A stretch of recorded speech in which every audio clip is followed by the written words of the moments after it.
अरविंद राजा।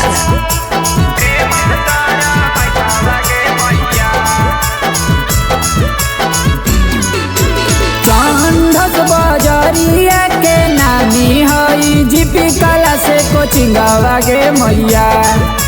चांदस बाजारिया के नामी हई जीपी कला से कोचिंग गे मैया। बड़ी रे नियम से पढ़ाव हथिन प्रेम सर मैथावा गे मैया। बड़ी रे नियम से पढ़ाव हथिन प्रेम सर मैथावा गे मैया। किंजर बाजारिया के नामी हई जीपी कलसी कोचिंग गे मैया। किंजर बाजारिया के नामी हई जीपी कलसी कोचिंग गे मैया। बड़ी रे नियम से पढ़ाव हथिन प्रेम सर मैथावा गे मैया। बड़ी रे नियम से पढ़ाव हथिन प्रेम सर मैथावा गे मैया।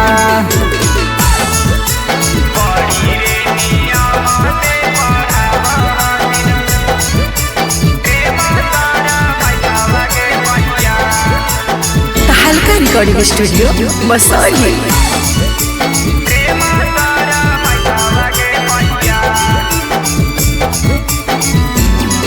आगे बढ़े जब जाई बैगे लागी जैते नौकरी।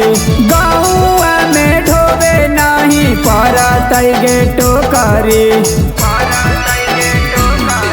आगे बढ़े जब जाई बैगे लागी जैते नौकरी। गाँव में ढोबे नहीं पड़त गे टोकरी।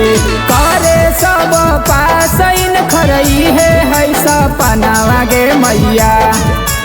करे सब पास इन खरई है सपनावा गे मैया। बड़ी रे नियम से पढ़ाव हथिन प्रेम सर मैथावा गे मैया। बड़ी रे नियम से पढ़ाव हथिन प्रेम सर मैथावा गे मैया।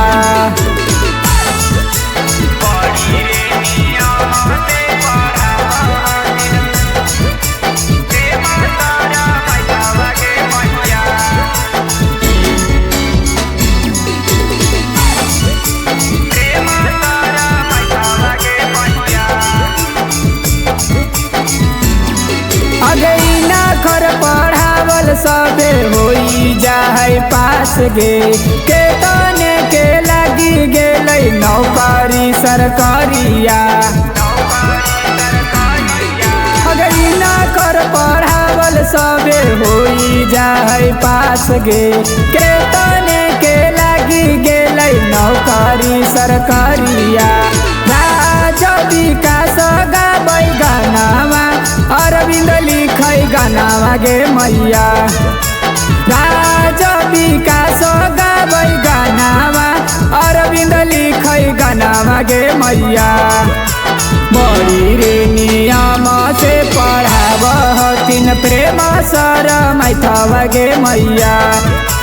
बड़ी रे नियम से पढ़ाव हथिन प्रेम सर मैथावा गे मैया।